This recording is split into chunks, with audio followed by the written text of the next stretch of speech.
Okay, so you're probably like, why are we looking at this blank wall behind me? It actually looks pretty good. It actually looks really good as a backdrop for a video. I think I'm gonna try to go a little more plain on the backdrop. That way you could see my face more, we could talk more, we could have these connections and conversations.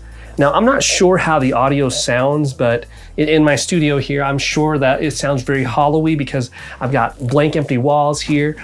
There's nothing on the ceiling, nothing on that wall either. And so the sound just really isn't that great. And I noticed this a few weeks ago when I was doing a different video. I was like, it sounds really hollowy and echoey in there. So I tried to do my own custom acoustic panels, but luckily for me, my friends over at Sonic Acoustics sent me over a couple of sound panels that I can use on my wall here. So we're gonna walk through that today. They didn't pay me for what I'm about to tell you, my experience I'm about to have. So I don't want you to feel like I'm swayed in one direction or another, but they sent me over these two different packages. This one is acoustic foam panels. And these look like the grid. You see the grid there? And then this one here is a larger pack. This one's a smaller pack. And I'm gonna compare these two and go through both of them today. Now, the thing that's cool about these is they have the same instructions on each of them, the same thing of what to do. Now, these instructions, there's two different methods of how to set these up. Let me move closer here so you can see. So the first method is, let's see, you can open the packaging, soak the foam in water, ring dry it, put it in the dryer, and then you can tape the 3M sticky vinyls or spray adhesive and then install it on the wall. Or method number two, which is what I'm gonna be doing today, actually the next couple of days, because it says right here, it takes a couple of days.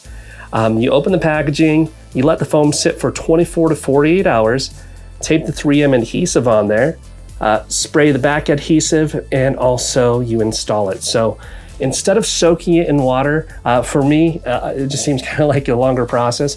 I'm gonna try the natural airing out route. And so we're gonna get into that right after this.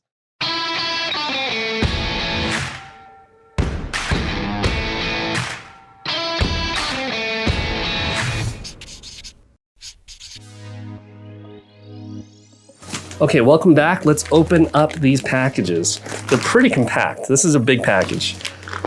So, want to be careful not to open, want to be careful not to cut the actual foam panels themselves.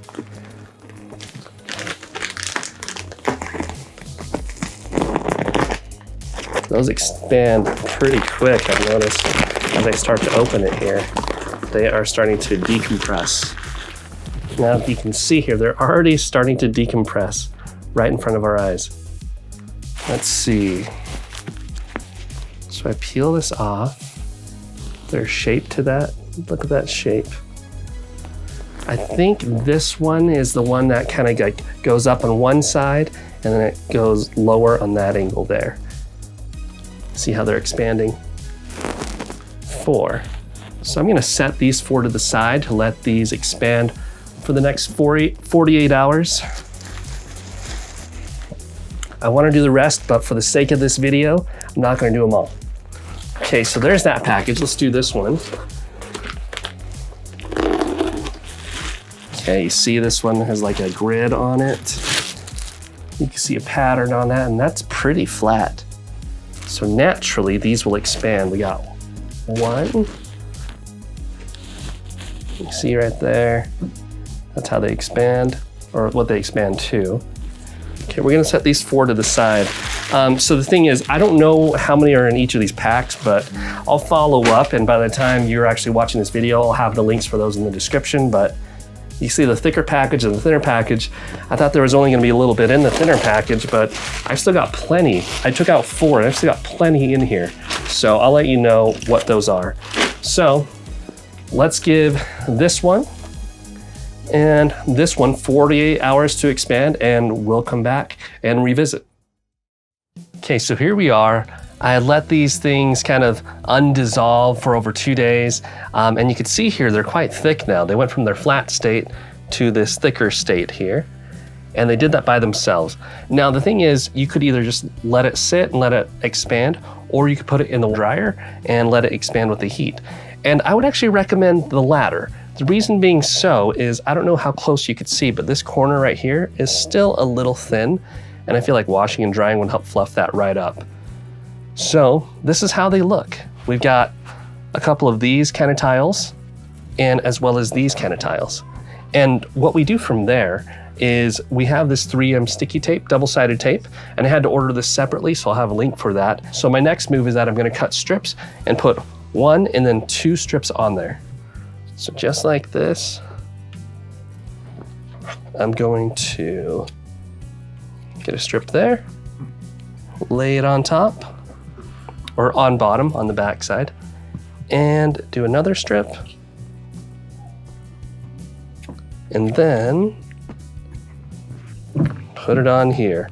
Now for the sake of time, you guys don't have to sit and watch this whole thing with me. I'm gonna put 2 on all of them and then hang them up on my wall, and I'll show you the finished product when we're done. All right, for the sake of time, I already hung up these 4, and I've got these 3, and I've got 1 more to hang up. So I'll show you right here. What we have is I put those 3M double-sided strips on the back side of it. And at the same time, what you have to do is you have to really press them in there. Make sure that you get a lot of pressure on there for it to stick. And then from there, what you do is when you have 2 of them, you gotta just peel off that red like that. And then make sure that sticks to it and stays there. And then peel the bottom one. And there we go. So now you see the 2 strips on the back side of it. So then what you do is when you level up to the wall, what you want to do is you want to make sure that you also press down really hard so that it sticks to the wall as well. And there we go. So we have this pattern here and this pattern here. I wanted to give you a little insight on how it looked on each.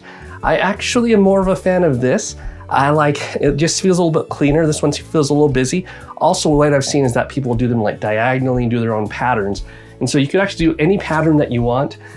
So now I have sound panels in this room. I wonder if it's less echoey. I know that in some of my previous videos, you can hear the audio really well, and you can hear that it's echoey. So I'm hoping that this helps fix the space. So if you want to check out these awesome sound panels like these, go check out Sonic Acoustics. Very affordable and very awesome product. I'm excited to have this, and I'm probably gonna put some more up throughout the room so that I can make sure that the acoustics sound okay and sound better. That way it doesn't sound so echoey.